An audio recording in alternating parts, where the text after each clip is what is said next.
नमस्कार दोस्तों, कैसे हैं आप।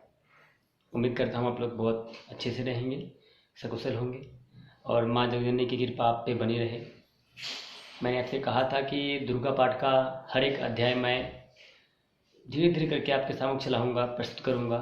तो उसी पाठ का, उसी सिलसिले की लगभग चौथा पाठ जो उसका है, वो दुर्गा माँ जगदम्बा की जो कथा है, व्रत कथा है, चौथा पाठ, वो तो मैंने आपका पिछले जो वीडियो मैंने अपलोड किया उसमें आपके समक्ष मैंने ला दिया। अब उसका पांचवा अध्याय और छठवां अध्याय जो है, जो एक साथ में बोली जाती है, क्योंकि 13 अध्याय है और 10 दिनों में, लगभग 9 दिनों में हमें ये पूरी पाठ खत्म करना है। तो इसीलिए 5 और छठा अध्याय मैं आपके समक्ष एक साथ प्रस्तुत कर रहा हूँ। उम्मीद है आप लोगों को ये अध्याय पसंद आएगा और ये वीडियो जो मैंने बनाया है वो आप लोगों को पसंद आएगा। और अगर आप लोगों को पसंद आए तो प्लीज़ इसको शेयर करिए, कमेंट करिए, लाइक करिए। और हाँ, सबसे ज़रूरी बात यह है कि प्लीज़ आप मेरा चैनल को सब्सक्राइब कर लीजिए, ताकि आपके समक्ष और भी बहुत सारी ऐसी बातें हैं जो मैं लाऊं। तो प्लीज़ आप सब्सक्राइब कर लीजिए चैनल को और don't forget for the comment, क्योंकि मुझे आपकी कमेंट की प्रतीक्षा रहेगी। और अगर इस वीडियो में हमसे कुछ गलती भी हुई हो तो प्लीज़ उसे आप मुझे बताइए ताकि मैं अपने वीडियो में उस चीज़ों का इम्प्रूवमेंट कर सकूं और उसका यूटिलाइज कर सकूं।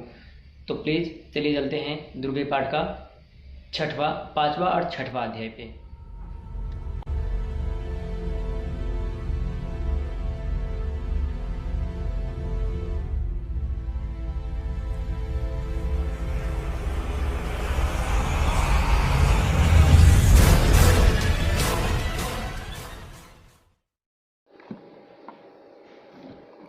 सिंहासनागता नित्यं पद्माश्रितकर्दव्या शुभदास्तु सदा देवी स्कंदमाता यशस्विनी।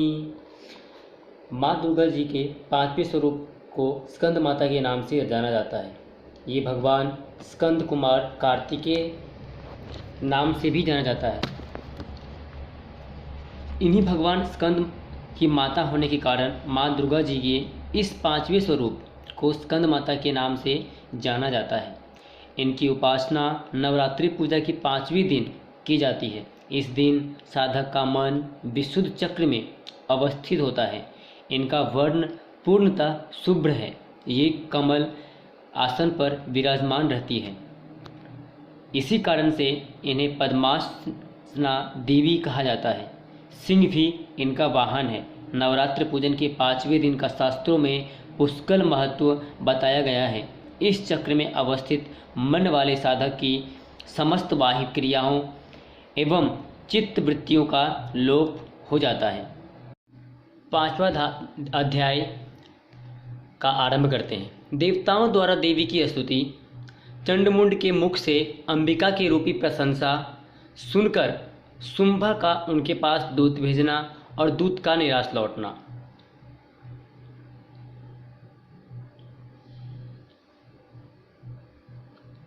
ओम इस उत्तर चरित्र के रुद्र ऋषि हैं। महा सरस्वती देवता है।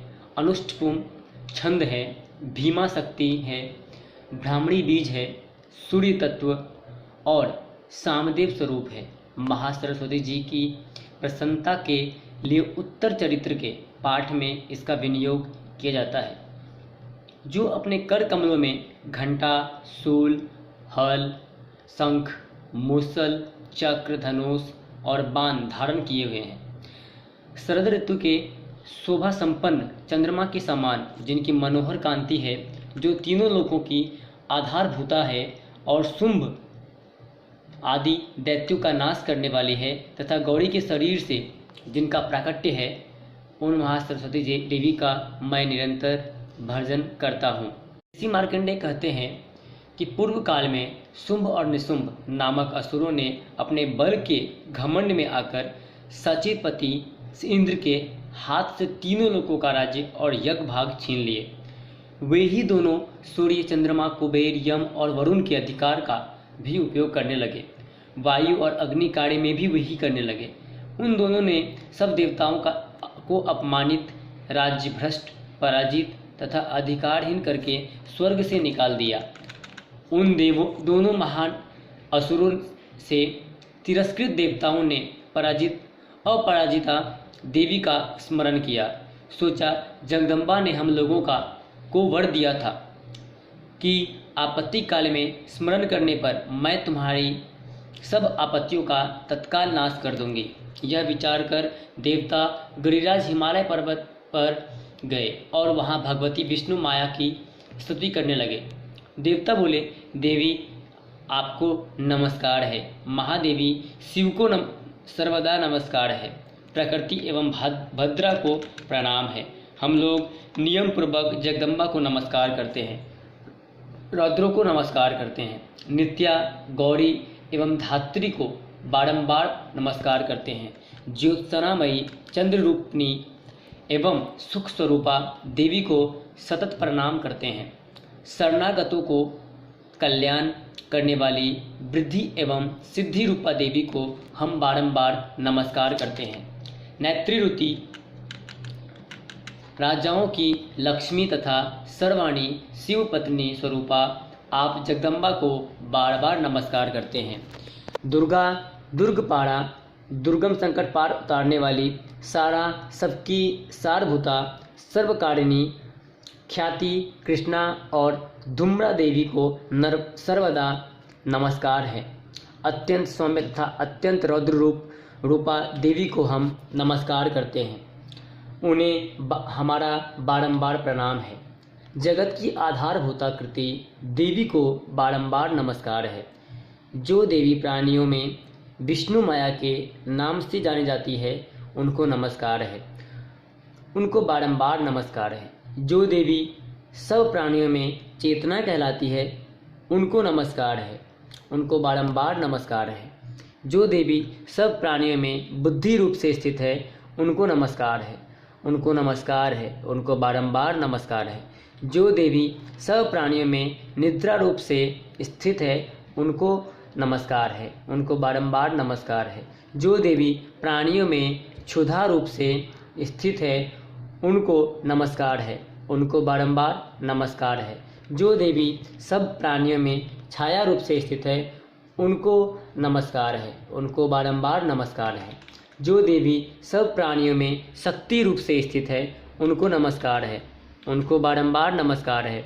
जो देवी सब प्राणियों में तृष्णा रूप से स्थित है, उनको नमस्कार है, उनको बारंबार नमस्कार है।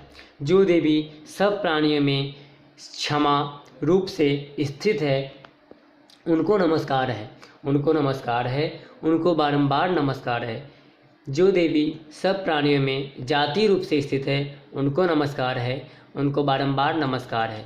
जो देवी सब प्राणियों में लज्जा रूप से स्थित है, उनको नमस्कार है, उनको नमस्कार है, उनको बारंबार नमस्कार है।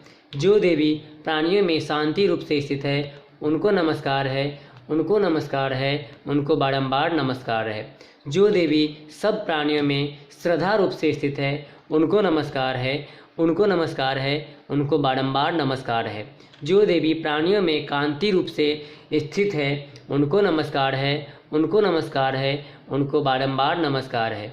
जो देवी सब प्राणियों में लक्ष्मी रूप से स्थित है, उनको नमस्कार है, उनको नमस्कार है, उनको बारंबार नमस्कार है। जो देवी सब प्राणियों में वृत्ति रूप से स्थित है, उनको नमस्कार है, उनको नमस्कार है, उनको बारंबार नमस्कार है। जो देवी सर्व प्राणियों में स्मृति रूप से स्थित है, उनको नमस्कार है, उनको नमस्कार है, उनको बारंबार नमस्कार है।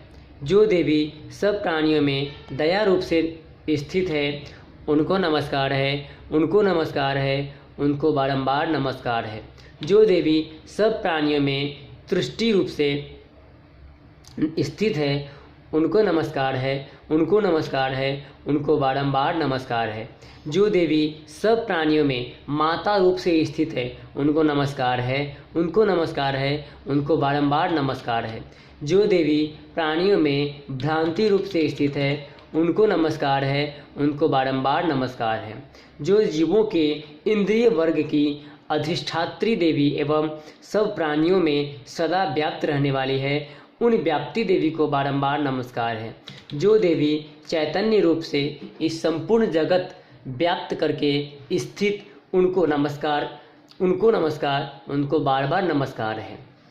पूर्व काल में अपने अभिष्ट की प्राप्ति होने से देवताओं ने जिनकी स्तुति की थी तथा देवराज इंद्र ने बहुत दिनों तक जिनका सेवन किया था, वह कल्याण की साधन भूता ईश्वरी हमारा कल्याण व मंगल करे और तथा सारी आपत्तियों का नाश कर डाले। उदंड दैत्यों से सताए हुए हम सभी देवताओं जिन परमेश्वरी को इस समय नमस्कार करते हैं, जो भी भक्ति विनम्र पुरुषों द्वारा स्मरण की जाने पर तत्काल ही संपूर्ण व्यक्तियों का नाश कर देती है, वे जगदम्बा हमारा संकट दूर करे।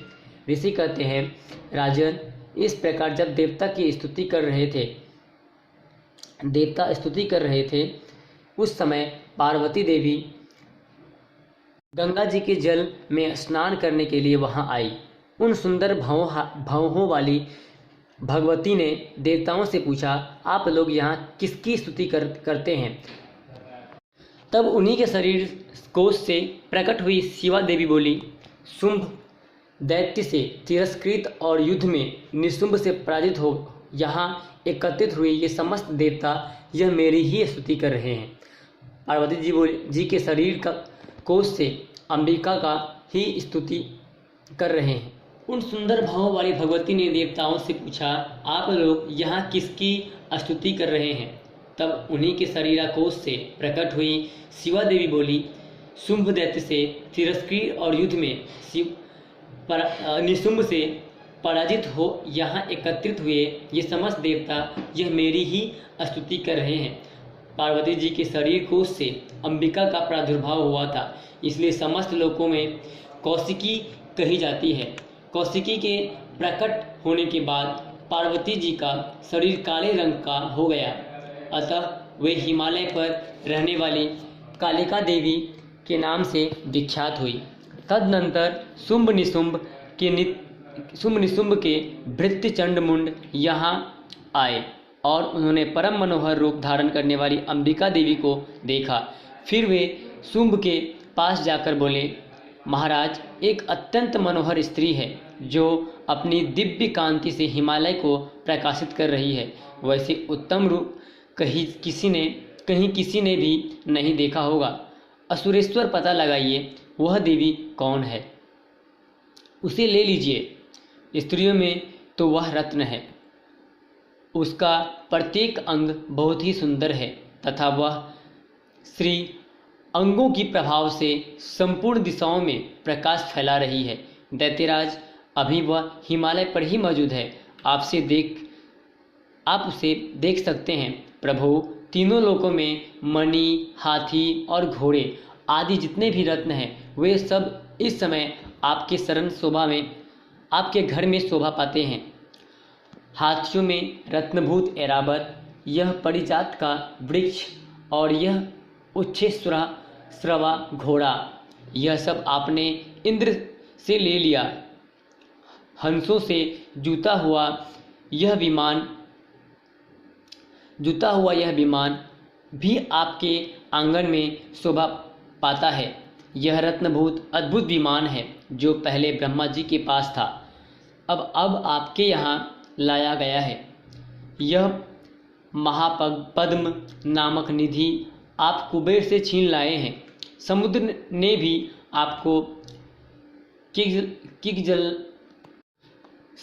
भी आपको किग्यलकिनी नाम की माला भेंट की है, जो केसरों से सुशोभित है और जिसके कमल कभी कुम्हलाते नहीं हैं। सुवर्ण की वर्षा करने वाली वरुण का छत्र भी आपके घर में शोभा पाता है तथा यह श्रेष्ठ रथ जो पहले प्रजापति अधिकार में था, अब आपके पास मौजूद है। दैत्येश्वर, मृत्यु की उत्तरकांदिका नाम वाली शक्ति भी आपने छीन ली है तथा वरुण का पास और समुद्र में होने वाली सब प्रकार के रत्न आपके भाई निशुंभ अधिकार में है। अग्नि भी स्वतः शुद्ध किए हुए 2 वस्त्र आपकी सेवा में अर्पित किए हैं। दैत्यराज, इस प्रकार सभी रत्न आपने एकत्र कर लिए हैं। फिर जो एक स्त्रियों में रत्न रूप कल्याण रूपी कल्याणमयी देवी है, इसे आप क्यों नहीं अपने अधिकार में कर लेते?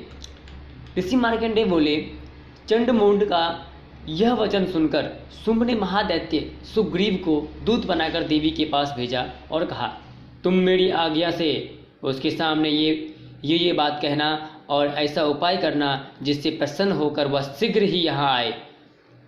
वह दूत पर्वत के अत्यंत रमणीय प्रदेश में जहाँ देवी मौजूद थी गया और मधुर वाणी में कोमल वचन बोला।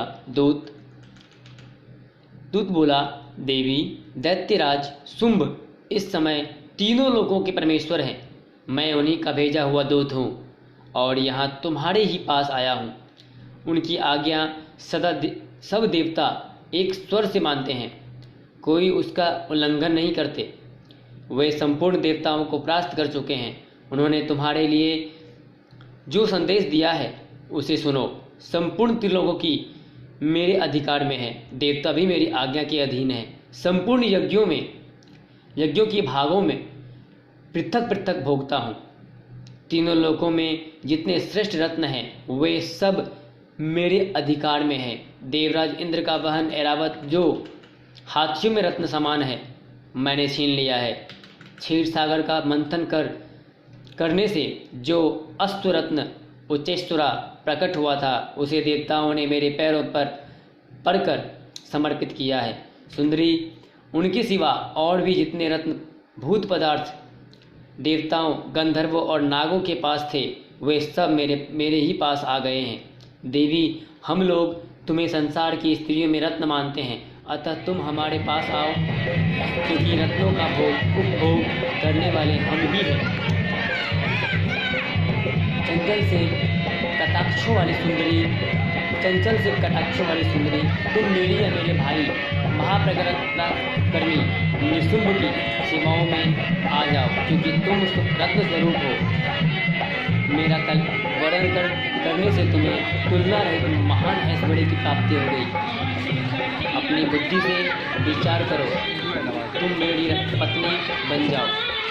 ऋषि मार्कंडेय बोले, दूत के यूं कहने पर कल्याणमयी भगवती दुर्गा देवी जो इस जगत को धारण करती है, मन ही मन गंभीर भाव से मुस्कुराई और इस प्रकार बोली, दूत, तुमने सत्य कहा, इसमें तनिक भी मिथ्या नहीं।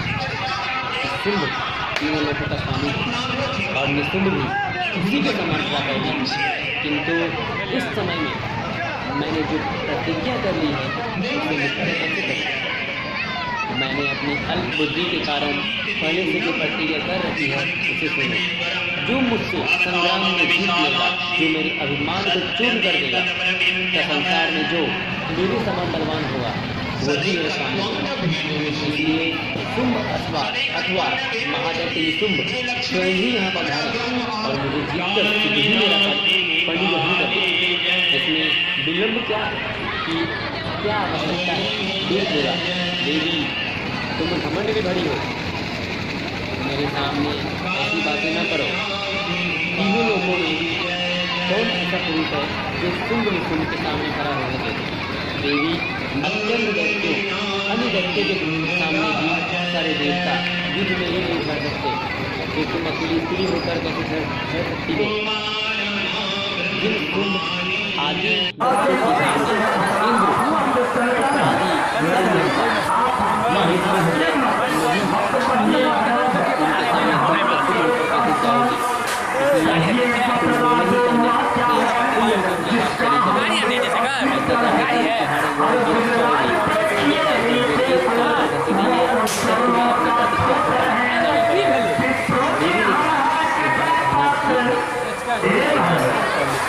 किंतु क्या करूं, मैंने बिना सोचे समझे प्रतिज्ञा कर दी है।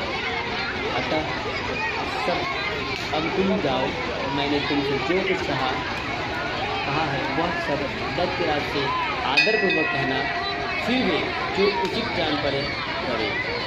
इस प्रकार श्री मार्कंडेय पुराण में सार्वजनिक मनवंतर की कथा के अंतर्गत देवी महामयी महातन्वयी देवी दूत संवाद नामक 5वां अध्याय